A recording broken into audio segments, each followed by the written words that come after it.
sejdem sa na konci, my kudoští mládenci, sejdem sa na konci. Tam sa spočítáme, smelí tady všetci. Tam sa spočítáme, smelí tady všetci. Není tu jedného kamaráda mého, není tu jedného kamaráda mého. Pojďme sa podívat ke galánce jeho. Pojďme sa podívat ke galánce jeho.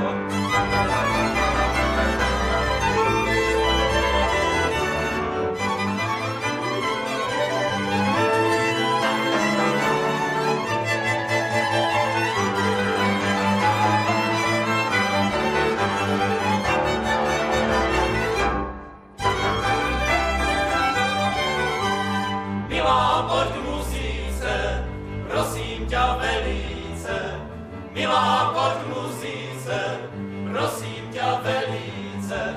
Odpadne někameň od mojeho srdce. Odpadne někameň od mojeho srdce.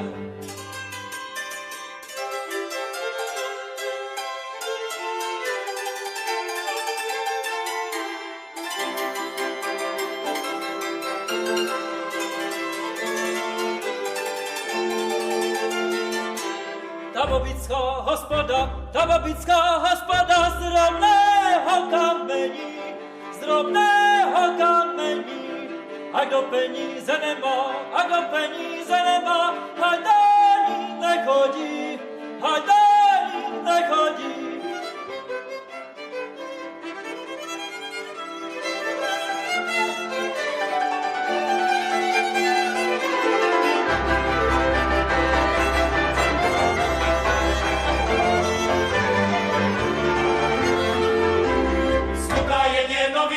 Smuta je novina, tej do tmavej noci,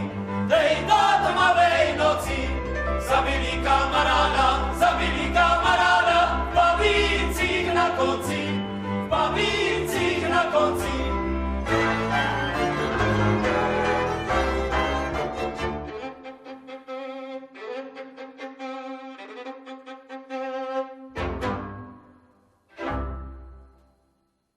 Pěkný, dobrý večer, vážení a milí.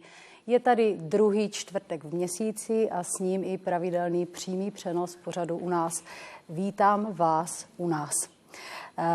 Představila se nám cymbálová muzika Harafica z Uherského Hradiště a pokud stejně jako já máte dojem, že tady najednou vytrysklo mládí a energie, tak doufám, že následujících 60, 70, uvidíme minut, ta energie bude tryskat ze všech dnešních účinkujících. Následující minuty jsme si pro vás připravili takový úplně nový a řekla bych interaktivní díl našeho pořadu. Nabídneme vám možnost naučit se tančit vybrané tance z Uhersko-Hradišťského Dolňácka. Nazvali jsme náš díl Folklorní tančírna, stejně tak, jako se jmenují podobné díly a podobné pořady, které připravuje Uhersko-Hradišťský klub kultury. Mými dalšími hosty budou lektor, jak jsme ho pro dnešek nazvali, David Pavlíček, vedoucí taneční složky souboru Kunovian, také vybrané páry souboru Kunovian a Dolněmčan, a solová zpěvačka Harafice a ta nám přijde zaspívat teď. Už ten můj úvod byl poměrně dlouhý, takže než se pustíme do toho tancování, tak poprosím Barboru Vaculíkovou, aby se nám představila v krásné taneční písničce. Hezký večer.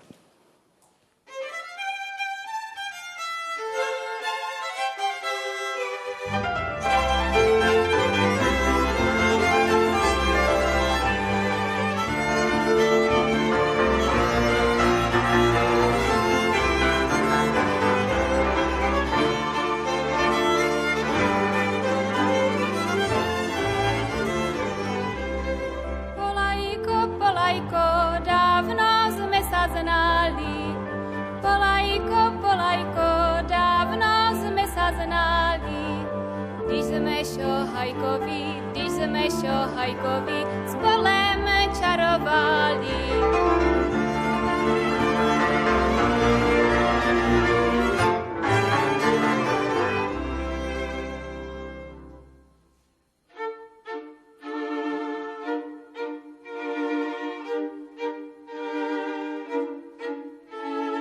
Nečarovala jsem ani má mamička, než mu čarovali mé černé očička.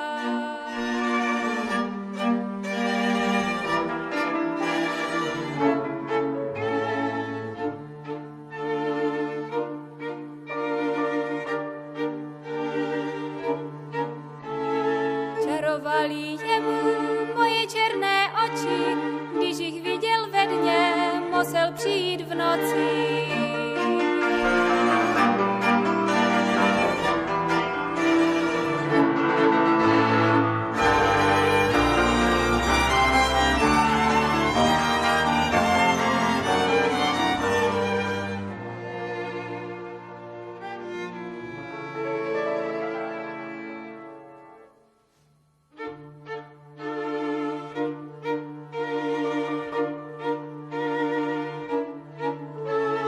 Čarovala jemu má bílá hubička, když mu štěbetala, jak ta laštovička.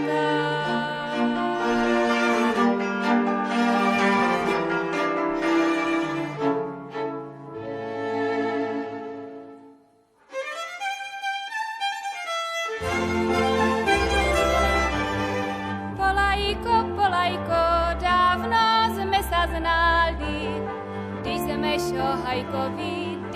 šohajkovi spolem čarovali.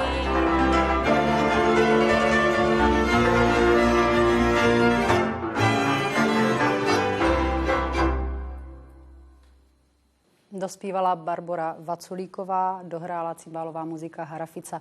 A já už tady vítám svého prvního a skoro také jediného dnešního mluvícího hosta, kterým je David Pavlíček. Davide, ahoj. Pěkný večer. Dobrý večer. Ty jsi tady jako zástupce souboru Kunovian, jsi vedoucím taneční složky souboru Kunovian. Z Kunovic nebo z Uherského Hradiště? Samozřejmě jsem z Kunovic. Samozřejmě. A momentálně bydlím v Uherském Hradišti. Aha. A soubor Kunovian je teda z Kunovic nebo z Uherského Hradiště? A s ním je to taky tak nějak podobně. On pochází v podstatě z Kunovic. Jasně. Tam má ty kořeny, tam je to 60. výročí folklorního krůžku Kunovian a potom v tom roce 69-70 soubor přesídlil do Uherského Hradiště a tam je doteď. V těch 70. letech vznikly děcka z Kunovic pod vedením pana Miloše Plachého, potom je vedla Romana Bartová, pak jsem je převzal já a jsme teďka v Hradišti. Davide, my jsme do dnešního dílu pro naše diváky připravili takovou interaktivní hru, bych řekla. Předpokládám, že někteří z nich už hledají ty baleríny doma, anebo cvičky, anebo se vyzouvají a dělají si místo před televizními obrazovkami. Ty pracuješ v Klubu kultury v Uherském Hradišti a teď tam pořádáš, nevím jestli teď, možná už je to starší záležitost, ale já o tom vím poměrně chvilku, takové interaktivní akce, které se jmenují úplně stejně jako náš pořad, respektive my jsme to od vás obkopírovali, ale vy se na nás za to nezlobíte, folklorní tančírny. Co tě dovedlo, respektive takhle, byl to tvůj nápad, nebo už to v Čechách třeba funguje roky? Určitě to nebyl můj nápad. My jsme se taky inspirovali, samozřejmě ta inspirace musí v životě člověka být. Hlavně jsme se inspirovali na Slovensku, kde jsou taneční domy, v Maďarsku jsou podobné taneční domy a to nás přivedlo na myšlenku, proč by lidi z Moravy, eventuálně z Čech, museli jezdit až na Slovensko, tak jsme jim to dali hezky na půl cesty do Uherského Hradiště a vytvořili jsme pro ně nový takový produkt Klubu kultury v Uherském Hradišti a to jsou folklorní tančírny. A ještě jsme je rozdělili tak fikaně, jedny jsou folklorní tančírny v uvozovkách profi, to je pro tanečníky, kteří tancují momentálně ve folklorních souborech. A ty druhé jsme nazvali folklorní tančírny A33+. A jsou amatéři, to znamená ti lidé, kteří přijdou na besedu u cymbálu, přesně tak.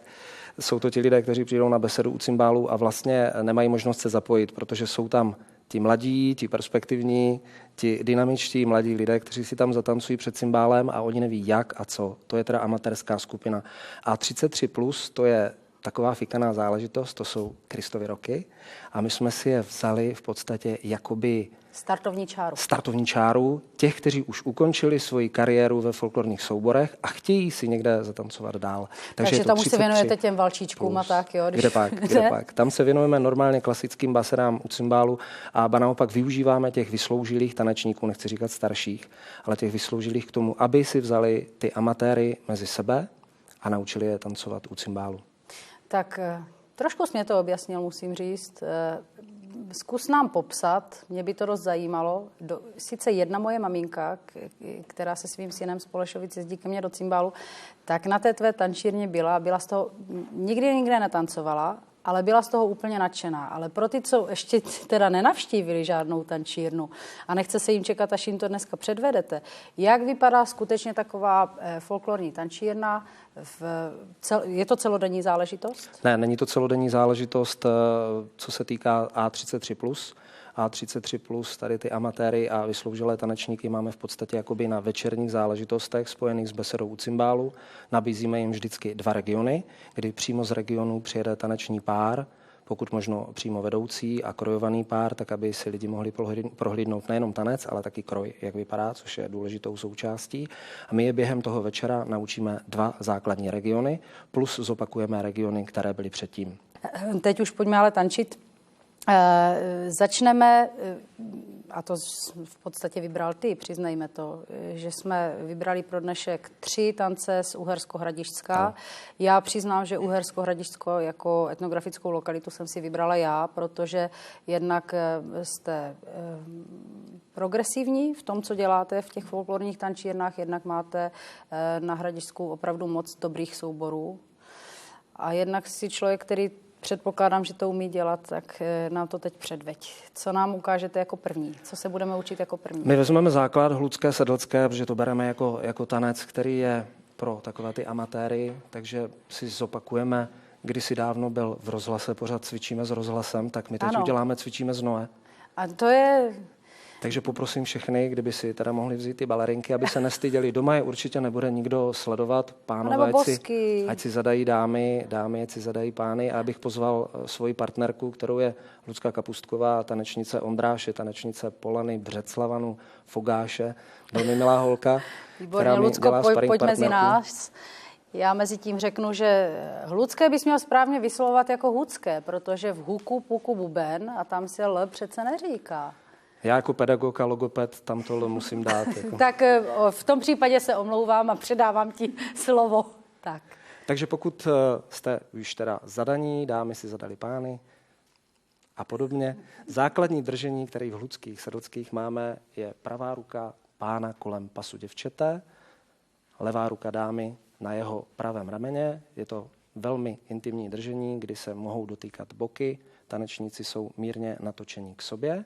A můžeme začat jednoduchým pohybem, kdy chlapec má předkročenou levou nohu vpřed, dívka má předkročenou pravou nohu vpřed a jednotlivým komíhavým krokem směrem dopředu a dozadu pohybem s takzvaným dvojhupem, kdy vepředu i vzadu jsou 2 základní pohupy, se dostáváme do rytmu hluckých sedlských, kdy už stačí jenom, aby chlapec zvedl hezky ruku nad hlavu a začal si zpívat písničku. Za novú vsú, maliny sú, poďne jich natrhat, zralené sú.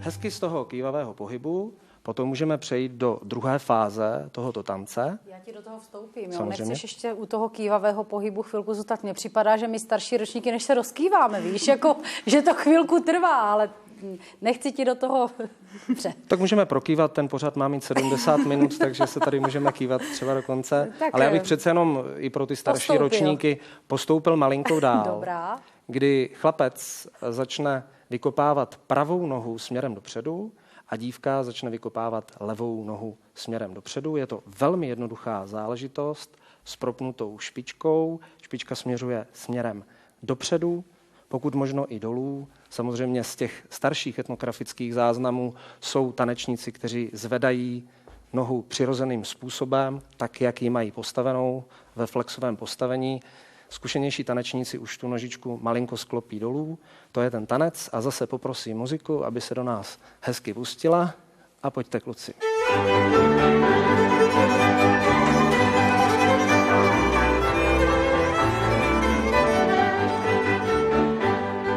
Spojíme dohromady zpěv s kýváním a tuhletu první část. Takže se hezky připravte. 1 a 2 a zanovu vsů, maliny jsou, pojďme jich natrhat, zralé nejsou.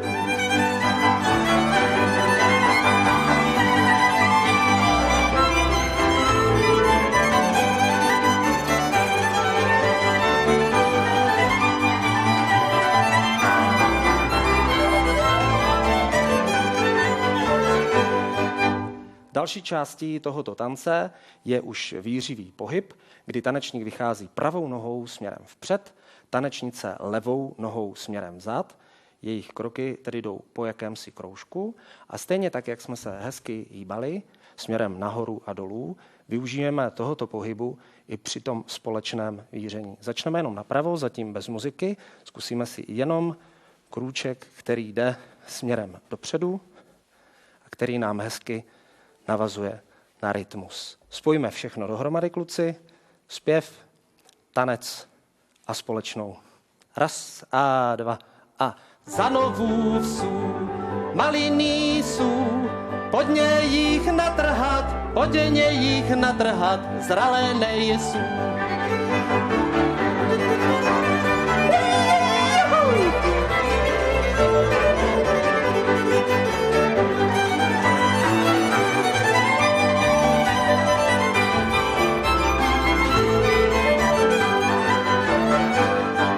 Určitě jste si všimli, že z toho hezkého krouživého a výřivého pohybu, který jsme měli, a šli jsme tím, že chlapec šel dopředu a dívka dozadu, jsme 2 podupy, vždycky říkám změna směru, změnili směr, naznačili jsme dívce, že bude tentokrát ona vedoucím toho páru, kdy vychází opět vnitřní nohou a mění směr.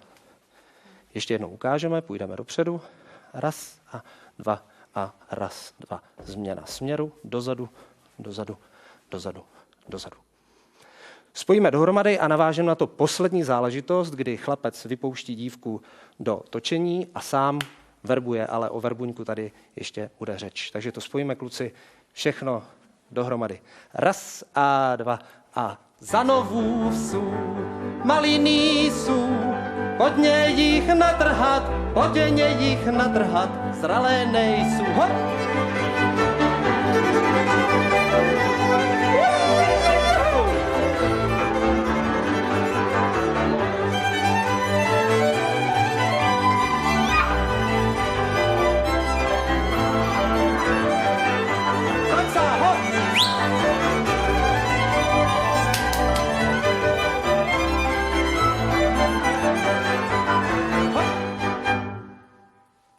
Na závěr samozřejmě poděkování a tím umíte Ludské Sedlcké. To bylo moc krásné, Lucko, děkuju. Prozatím, Davide, taky děkuju. Chtěla jsem říct jako žena, ale nevím, jestli si to můžu dovolit, je nás tady dneska strašně málo, těch chlapů je tady dost, že on ti sice, David, jako dal možnost, aby si zvedla, ale kdy to bude, si určil sám a jako, že by to bylo moc dlouho, to teda taky ne, ale tak už to u nás na Moravě chodí, že?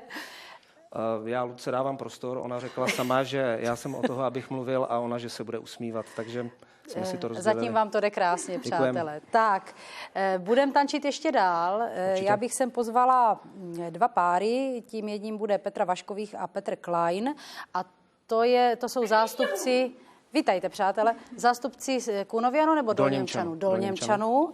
A zveme zároveň, Davide, když tak mě opravuj, i druhý pár. Samozřejmě. Kterým je Eva Čechová a Michal Duda. Tak to taky bylo hezké.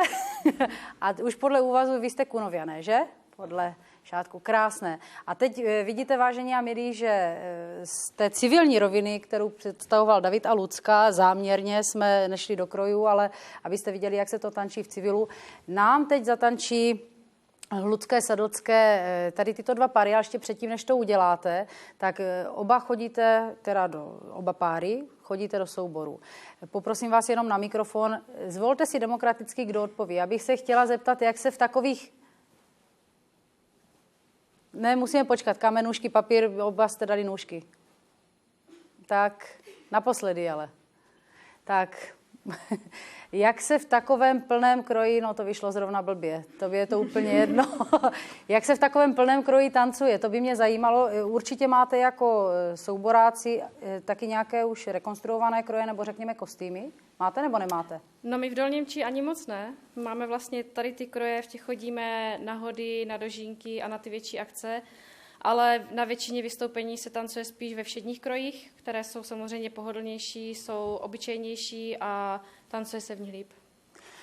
Čili Petro, říkám to dobře, já vás, promiňte, já vás v tom kroji a v těch úvazech jako dost blbě poznávám, ale umíš si představit, že bys opravdu besedu u cymbálu strávila v tomto parádním kroji? Od čardášů, víš, Danajů, ne, u vás vlastně Dana je ne, ale tak těch sedlckých a tak. Tak už takové besedy byly, takže dokážu si to představit, ale je to pohodlnější samozřejmě v civilu nebo v tom všedním kroji. Určitě. A děkuju, tak už mluvení stačilo, tak pojďme si teď zaspívat a zatancovat ještě jednou Hlucké, Sedlcké. Prosím. Za novů vsu, maliny jsou, podně jich natrhat, zralé nejsou.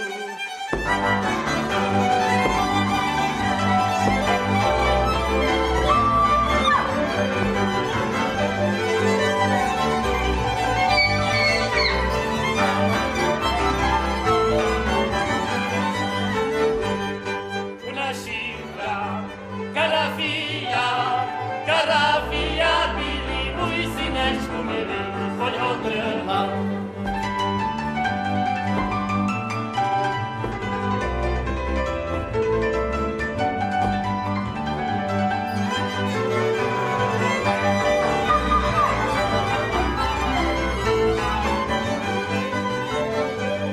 Pod babýma horama široká, rovina, široká rovina.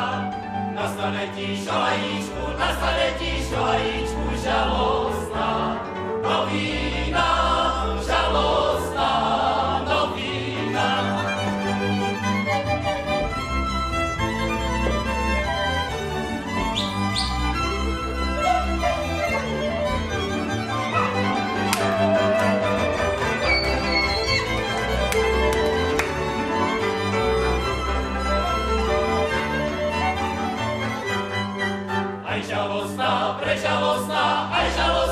Prežalostná, žalostná, ti bude, žalostná, ti bude.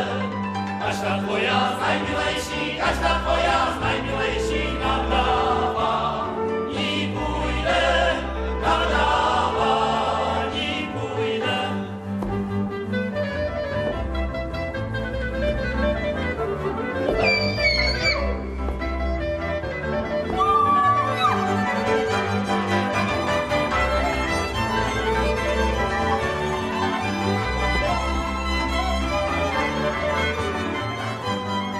Mažácké děvčátka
přátelé, Ludské Sedlecké dotancovali zástupci souboru Dolněmčan Kunovian, David Pavlíček a Lucka Kapustková. Děkuju prozatím. Já myslím, že tancování jsme si teď trošku užili. Možná vy, kteří netancujete nebo nechodíte na zkoušky do folklorního souboru každý týden, tak už jste docela zadýchaní. A navíc tady máme vynikající mladou cymbalovou muziku Harafica s primášem Martinem. Moc se omlouvám, že jsem tě zapomněla představit, Martinem Melichárkem, říkám to správně. Teď bychom si mohli dát dvě pěkné kluci muzikantské záležitosti. Pokud platí to, na čem jsme se domluvili, tak by to měla být první sada v Babicích na konci. Tu vám trénovali nejdýl, musím přiznat. A druhá bude variace na píseň Ančulienka Srdco moje. Tak hraje cymbalová muzika Harafica.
Keď ja zomrem, všetko tvoje.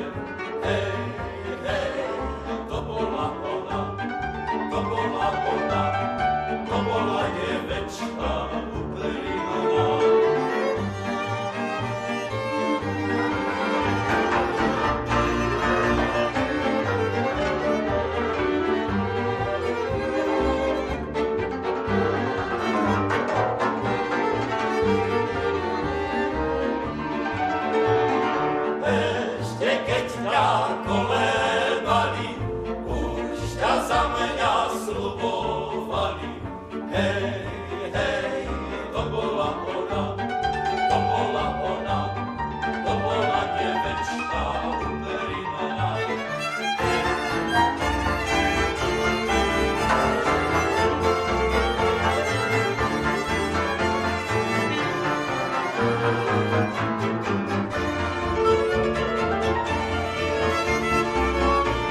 od srderka. Hej, hej, to byla ona, to byla ona, to byla děvečka klidná.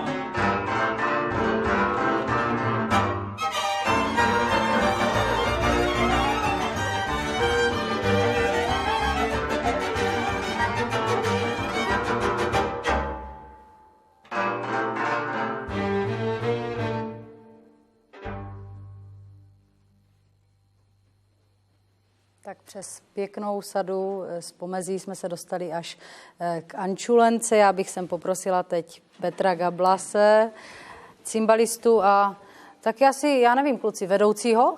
Je to vedoucí? Peťo, vítej, ahoj, klidně si můžeme tu ruku podat. Co to vlastně znamená harafica? Už se mě na to v Ostravě ptali 2 lidi, víš, tak... Jo, no, tak především dobrý večer i u Brzovek doma. Ono v podstatě Zkušený Bart, televizní. V podstatě první vám, že mám premiéru, takže když něco, tak budete vidět, že to je trošku nervozitou, ale když se tomu vrátím, slovo harafica má několik významů, jak jsme se dozvěděli, a několik verzí. Tak jsem s tím. A přemýšlím, kterou první začnu. Ono se říká, že na Slovácku, když člověk je někde na zábavě a neřídí, když třeba se říká, že prostě si dá nějaký ten pohárek a trošku to přežene a ráno se zbudí, tak se říká, že má na hlavě haraficu, že ho bolí hlava. Tak tento výklad slyším ale vážně poprvé. Mm-hmm. No, to se říká možná u vás na Hradišťsku. Dobře? U nás na Stranícku. Já teda přiznám se, že to není z mé hlavy, nepřiznám se, nevím, kdo to první řekl, ale tohle vím, že u nás znamená, a pak je ještě druhá verze, nebo druhá věc vlastně u Boršických, kterým se potom dostaneme až k závěru pořadu, tak se říká hopsa sňu po třešňu, než se ty harafice roztřesňu. A ono, já to přesně taky nevím, co to je za část kroje, ale měla by to být údajně část dámské spodničky. Já myslím, že to je ta vrchní spodnička úplně, ta poslední spodnička před tou vrchní sukní. No a my sukní, jsme si to s muzikou upravili, že to je ta spodní. Nebo tak to tvrdíme. Kluci, je to logické, jste mladí. Přesně tak. No a když bychom vlastně měli definovat naši muziku, tak ta první verze, druhá verze a naše muzika je uprostřed. Výborně, ty se z toho dobře vylhal, kamaráde. Tak bylo by férové, už jste tady co si dneska odehráli a ještě aj odehrajete. Pojď nám představit vedoucí, pojď nám představit jednotlivé muzikanty. Tak já to vezmu teda od začátku, od toho důležitého dirigenta, jak se říká u nás. Tak Martin Melichádek jako primář. Mě by ale strašně zajímalo, no jasně, děláš to dobře, ale vždycky řekni ještě, co dělá. Jestli jste ještě študáci, víš, kolik se na to dívá mladých holek? Tomu by si teďka dostal právě, že jo? No. Nezadaný, zadaný, ale svobodný, abych to řekl správně.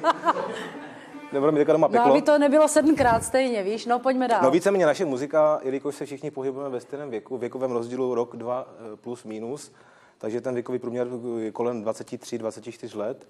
Takže je to spíš takový ten napůl, někteří jako napůl pracují, ale ještě studují vysoké školy. Takže máme tady ekonomii, máme tady tak pojď, Martine, co ty děláš? Martin v podstatě dělá ekonomku v Praze. Aha.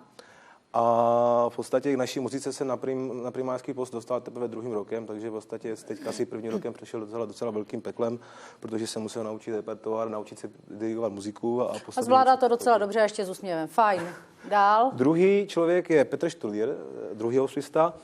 U toho se trošku zastavím, protože vlastně u jeho otce v podstatě závisí to jméno, nebo ta muzika, která existuje.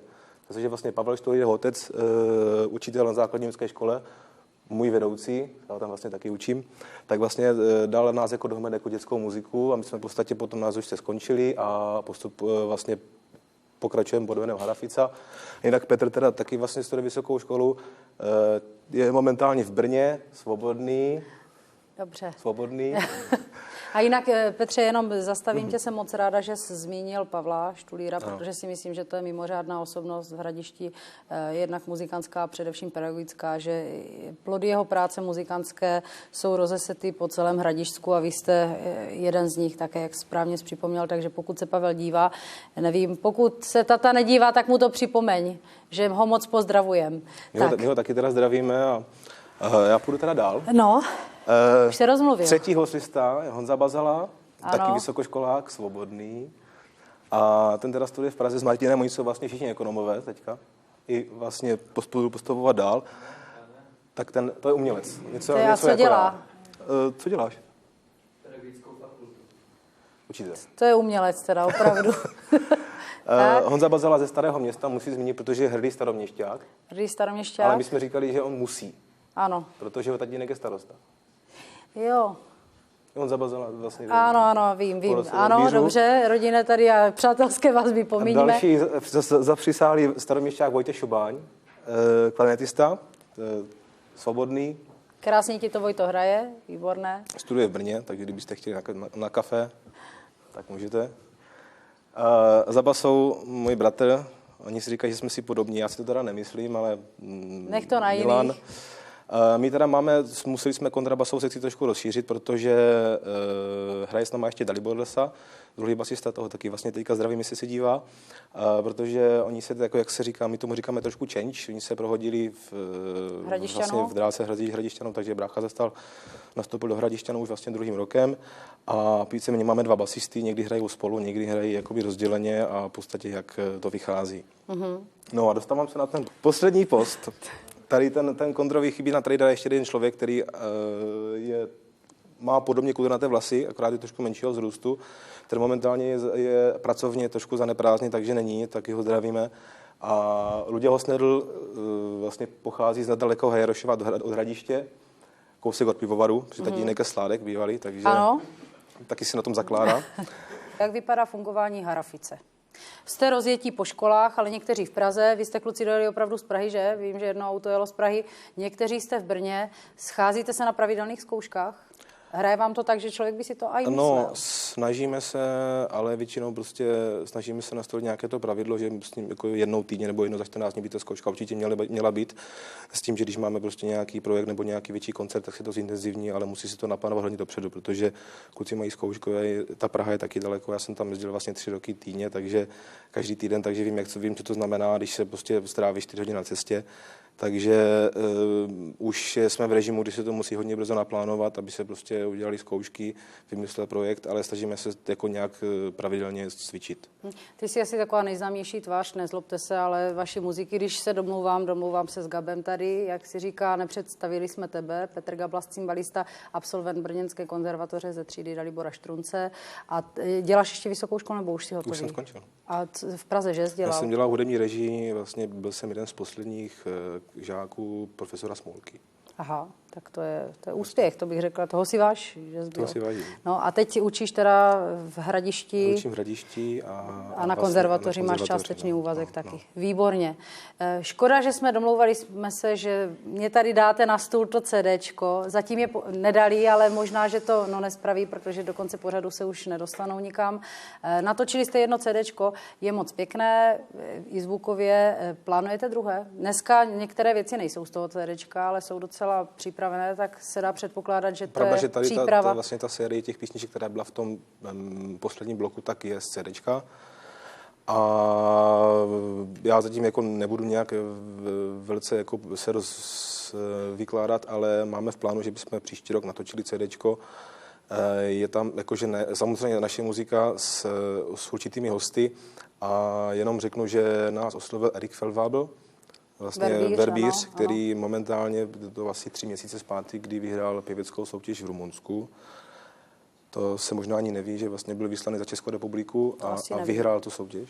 Mm-hmm. Takže tam byl nějaký vlastně jako popud, že bychom zkusili natočit nějakou desku spolu, zaměřenou třeba na Verbuňky, na trošku jakoby Hradisko a okolí, protože to naše první CDčko bylo trošku také profilové, s tím, že ten repertoár nebyl jenom prostě moravský. Takže je v plánu, že bychom se trošku víc zaměřili na náš region a okolí a udělali další desku. Petře, děkuju moc. Já myslím, že věk a máte na to, abyste těch 10 natočili ještě několik a výzev máte před sebou taky určitě dost. Děkuju prozatím. Děkuju. Vrhneme se hned do víru dalšího tance, kterým, pokud se nepletu, Davide, už můžeš na scénu, prosím tě. Už nic víc nebude. Teď by to měly být zase sedlecké. To je tanec, který se pohybuje, nebo který se objevuje v podstatě na celém Dolňácku, bych řekla hradišťském, že nevím, jestli na Brodsku jsou taky, že brodská sedlecká je. Čili teď to nebudou hludské, ale budou to dolněmčanské, je to tak? Dolněmčanské sedlecké. Tak, prosím. My je napřed předvedeme tak, jak vypadají, jenom jsem chtěl říct, že hluk a dolněmčí jsou v podstatě těsně vedle sebe. Takže v hluku začínají u sebe a potom se musíte vzdálit zhruba 5 kilometrů do dolněmčí.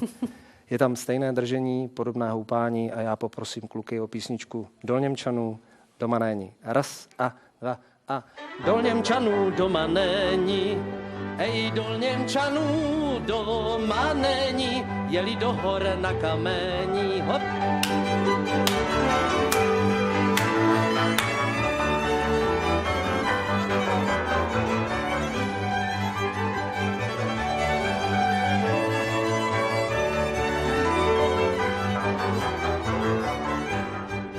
Určitě jste zjistili, že tenhle ten tanec je malinko náročnější, hlavně v partu děvčetek, které přibyly točky a točení.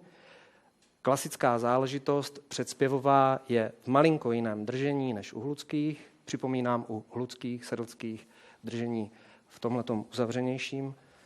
U dolněmčanských povolujete za ruku, stejné kývání, stejný princip. Ten tanec je podobný jako u hluckých vykopáváním, jenom noha nejde směrem dopředu, špičkou, ale vykopává se hezky kolenem směrem nahoru.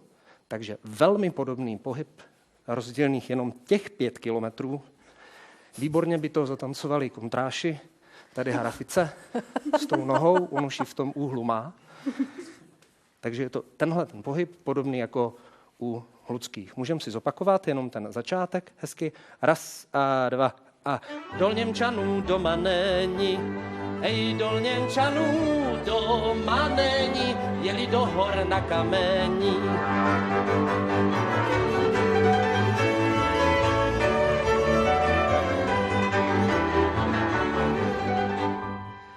To je jedna část. Druhá část je společného držení, kdy chlapec přidrží dívku za zády, dívka mu položí svoji levou ruku na jeho pravé rameno, malinko si ji natočí tak, že hrudníky směřují k sobě a je tam poskočný krok, který vám ukážeme na místě.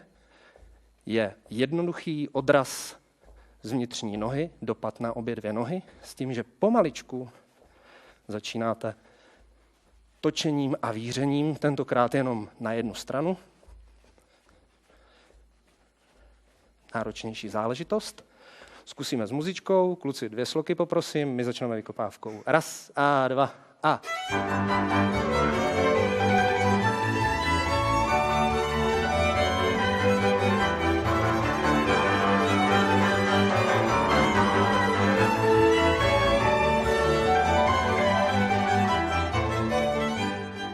Děkuju. A máme tady poslední část, která běžně v tanci se vyskytuje jako první, a to je točení dívky. Pro neskušené tanečnice bych doporučoval, aby to byla klasická šlapaná točka, kdy dívka vychází pravou nohou a hezky se točí kolem své osy, pokud se neotočí úplně někam do zákulisí. Pro ty zkušenější děvčata můžete využít záležitosti stejného skákaného kroku s tím, že budete směřovat od chlapce k chlapci, poprosím zase Lucku, aby ukázala. To je tenhle ten tanec a tahle ta točka. No a pro děvčata, které to zvládají a které točí, můžeme udělat točku na celou, to znamená vždy směřování chlapci. My vám ukážeme tu poslední variantu, která je, spojíme všechny tyhle ty varianty dohromady, zatancujeme si dolněmčanské, sedlské a potom vám je předvedou naše koreografované páry. Takže ještě jednou připomínám, začínáme předspěvem, houpaný krok se zdržením ruky, potom pouštím tanečnici, chlapec tleská do rytmu jejího točení, připojuje společnou část a závěrečná část je vykopávaná s kolenem nahoru a se závěrečným oběhnutím děvčete kolem chlapci. Kluci, jdem na to naposled. Raz a dva a. Dolněmčanů doma není, hej, Dolněmčanů doma není, jeli do hor na kamení, hop.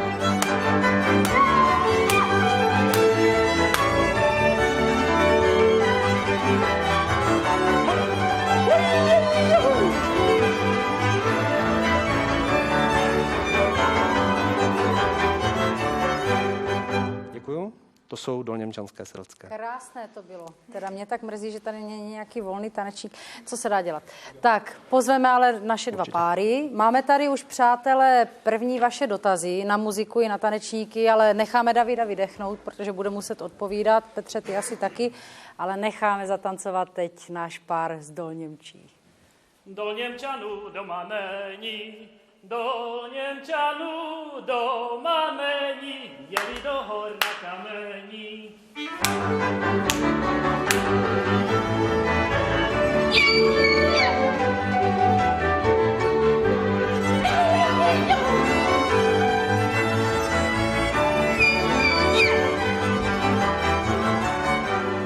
Na kamení na široké, na kamení na široké, pro děvčátko modrooké.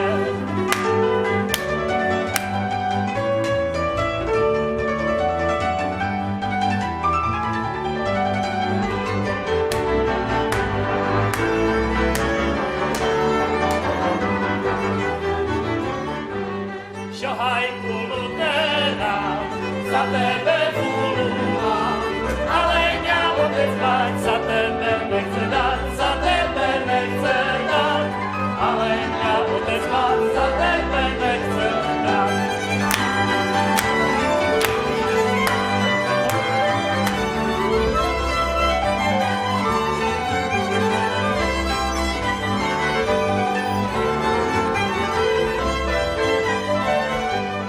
Dali piňa dali, piňa pýtali, ale já nedajú, koňa nepýtajú, ale já nedajú, koňa nepýtajú.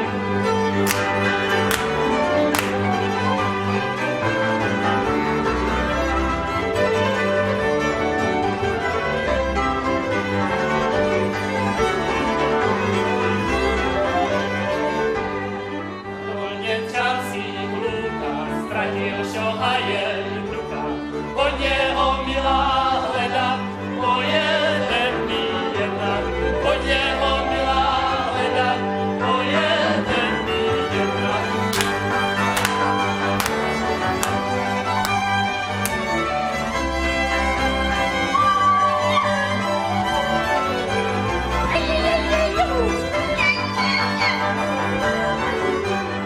Na dolněmčanském mostu hrajú děvčátka v kostu. Hej, hraju, hraju, hraju, mamičky jim laju. Hej, hraju, hraju, hraju, mamičky jim laju.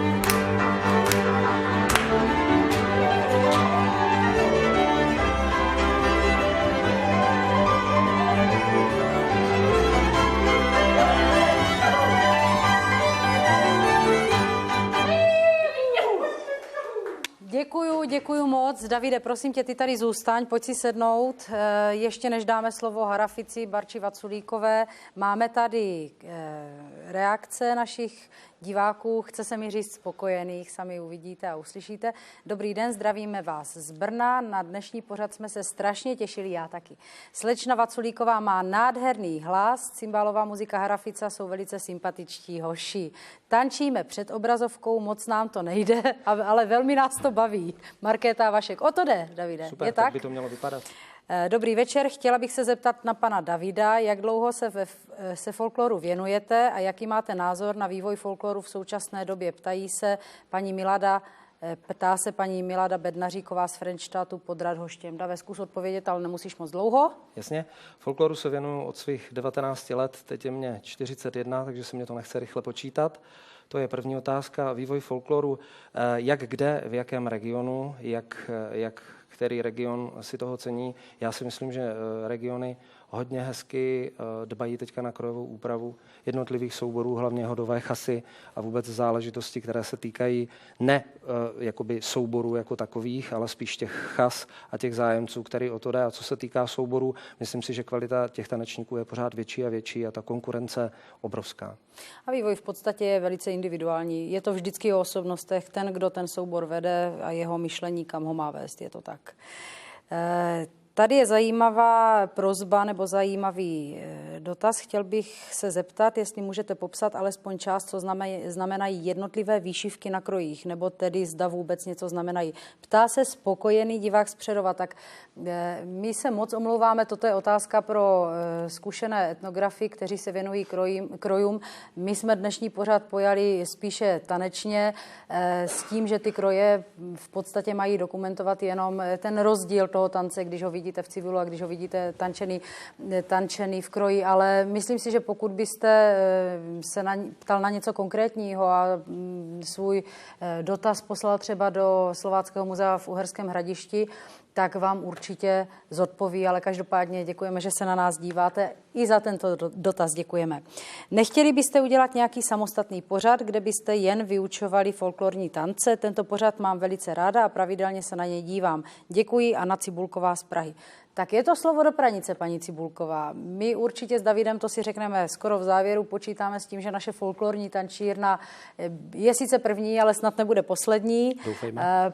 Pokud se domluvíme třeba s vedením televize Noé a byl by zájem vás diváků, tak já osobně bych se tomu, nevím jak David, vůbec nebránila. Od kolika let se mohou tančit folklorní tance? Kolik let je nejmladšímu tanečníkovi ve vašem souboru? Ptá se divák Jan. V našem souboru nejmladšímu myslím, že je 15 let. A nevím to úplně přesně. Ale folklorní tance já si myslím, že malé. bez omezení jakéhokoliv věkového. My jsme dospělý soubor, ale řečeno soubor teenagerů a těch dospělejších osob, ale vůbec nevidím limit ani z té spodní, ani z té horní hranice. Výborně. Kde můžeme vidět nějaké vystoupení cymbálovky? Jsou velice šikovní a velice pěkně hrají. Paní Maruška Dvořáčková z Nového Jičína. Paní Dvořáčková, na to vám Petr Gabla za celou muziku odpoví v tom posledním vstupu, kde bude zvat na následující akce muziky Harafica, takže pokud vydržíte dívat se na náš pořad ještě dál, tak se to dozvíte. Pane Pavlíčku, velké poděkování za nádherný zážitek ze slavnostního zahájení slavností vína ve Slováckém divadle. Skvěle jste to nejen choreograficky s vystupujícími zpracoval. Přeji hodně zdaru vám osobně i Kunovianu. Rostislav Mihel, starosta obce Drslavice. Děkujeme. Tak to je pěkné. Děkuju. Já taky děkuju. Odpověděli jsme. Pokud by byly další otázky, můžeme odpovědět ještě dál. Teď bych ale dala slovo muzice Harafica a barunce Vaculíkové.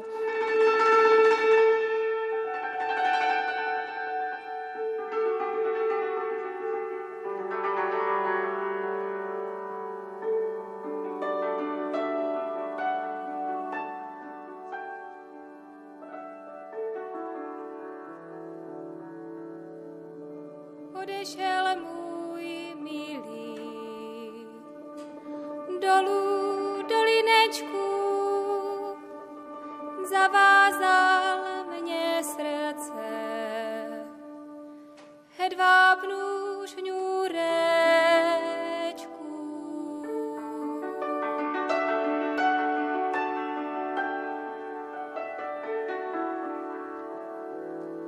Popusť, milý, popusť hedvábnou šňůrečku a dej polehčení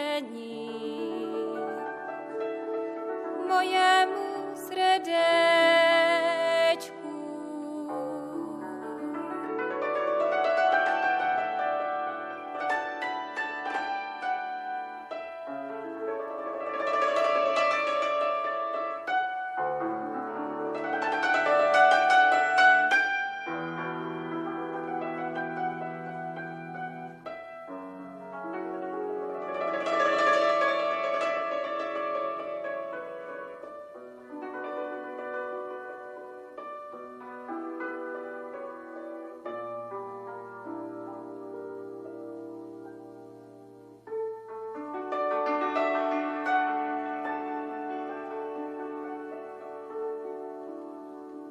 A já nepopustím,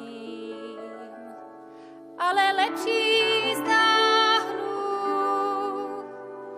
to tvoje srdenko k mojemu přitáhnu.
To musím zatleskat.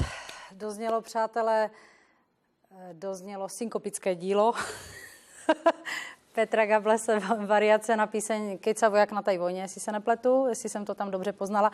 Napadlo mě úplně, Petře, že ten úvod byl jako vystřížený harmonicky ze školy Ludovíta Daniela. Nezapře se náš společný cymbálový učitel, o něm si musíme říct na následném koncertu, na ten taky diváky pozveme.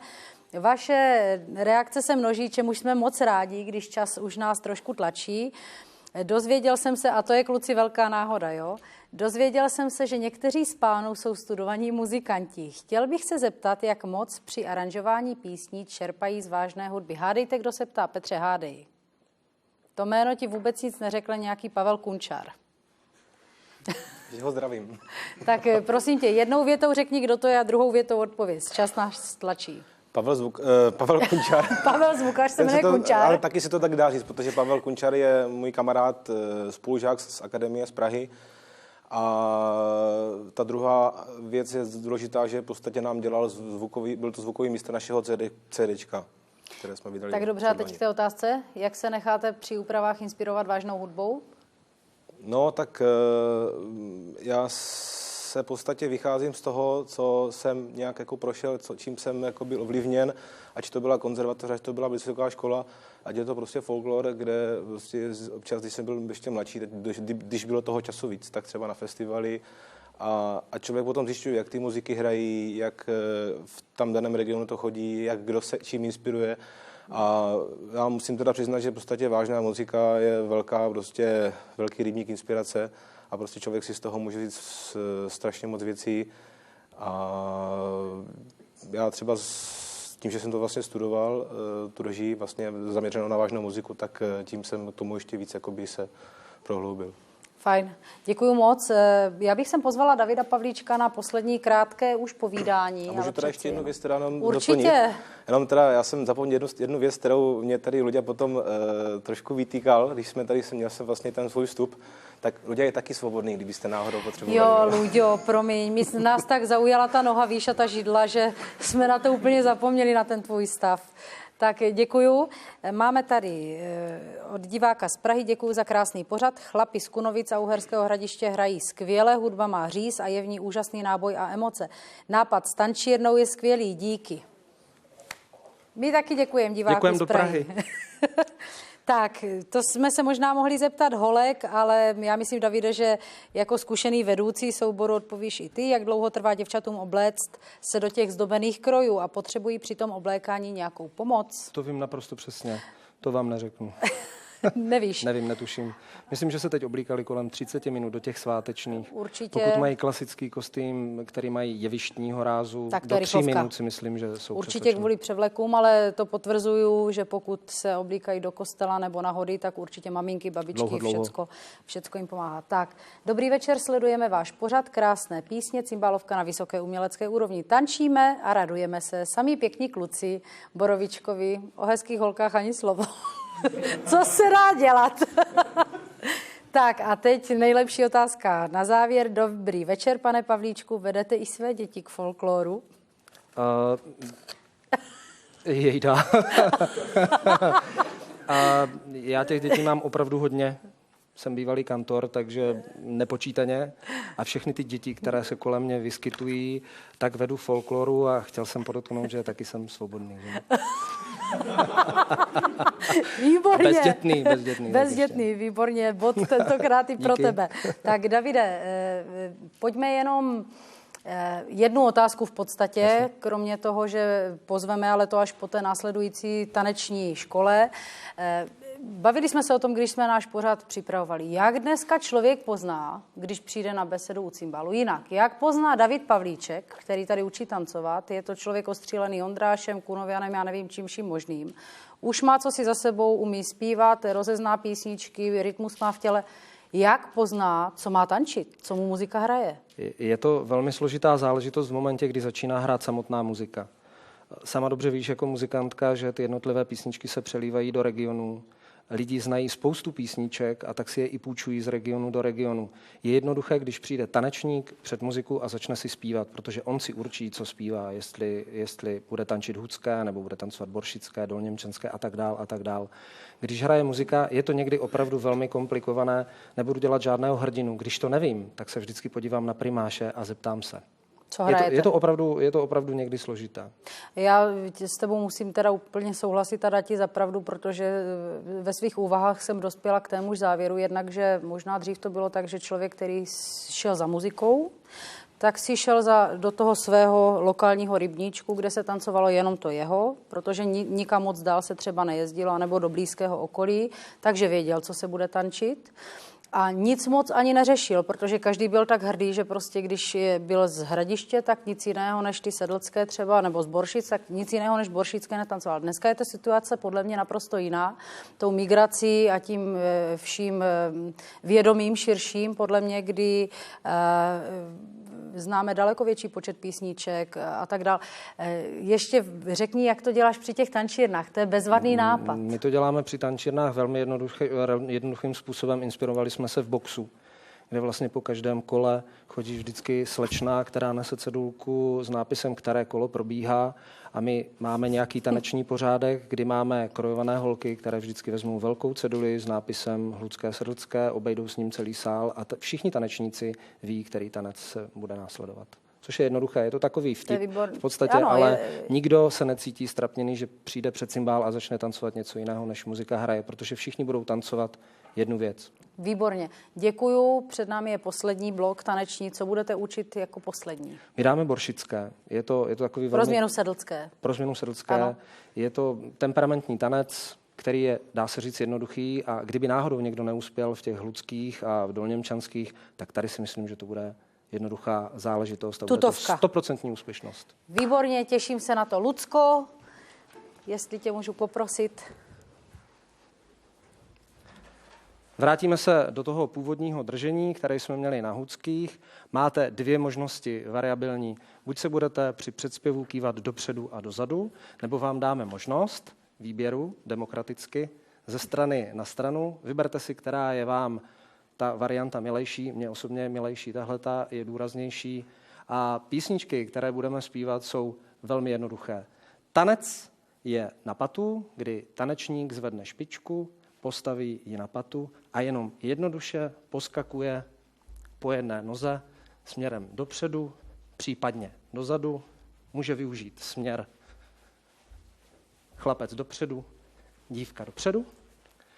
A podíváme-li se na změnu směru, je velmi jednoduchá. Jsou to 2x3 dupy. 1, 2, 3. 1, 2, 3.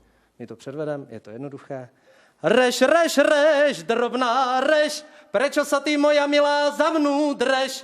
Reš, reš, reš, drobňučka, ešte si ty, moja milá, malúčka, hop!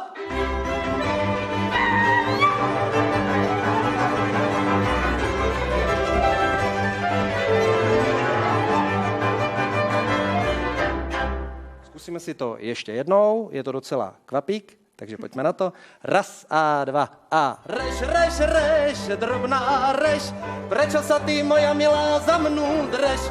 Reš, reš, reš, drobňučka, prečo si ty, moja milá, malúčka, hop!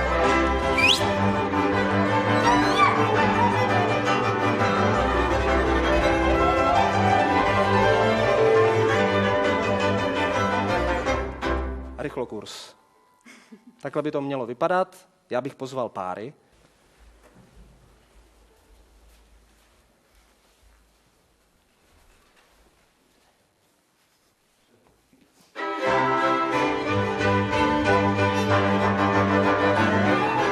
Reš, reš, reš, drobná reš, jakže sa ty, malušička, za mnou dreš?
pozerám.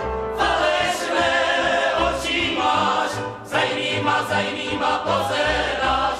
Falešné oči máš, za jinýma pozeráš.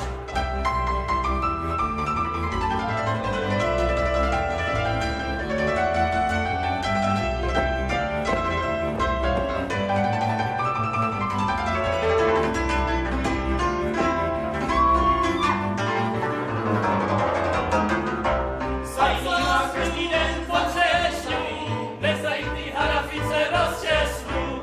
Obsásňu stará je, zuby se jí škovrtajú, ráda je.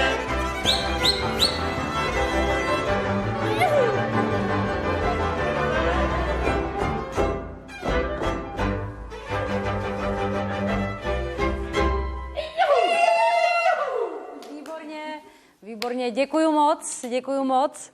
Aspoň vidíte, přátelé, to je kouzlo živého přenosu. Kdo je silnější a má silnější hlas, vyhrává. Přátelé, ani naše folklorní tančírna určitě nebyla poslední. S Davidem jsme si říkali, že příště bychom se mohli podívat třeba nebo na Kyjovsko. Nebo někam jinam. Každopádně určitě budeme pokračovat. Věříme, že se vám náš pořad líbil. Já vám děkuju za vaši dnešní pozornost. Děkuju mým milým hostům. Moc si vážím toho, že cestu až z Prahy a z Brna a Oberlých a jinak jsem vážila cymbálová muzika Hrafica s primášem Martinem Melichárkem, uměleckým vedoucím Petrem Gablasem. Kluci, děkuju. Hraje vám to opravdu výborně. Děkuju také jejich solistce Barboře Vaculíkové, které to zpívá moc pěkně. Děkuju Davidu Pavlíčkovi, Lucce Kapustkové a zástupcům souboru Dolněmčan a Kunovian. Rozloučíme se netradičně a trošku nečekaně nepárovým tancem, společným tancem celého Slovácka je Verbuňk, nedávno dokonce oceněný, takže naši tři pánové vám předvedou krásný Verbuňk pohradišťský, kde saně ten krajcar děl. Přeju vám pěkný večer a těším se na viděnou příště u nás.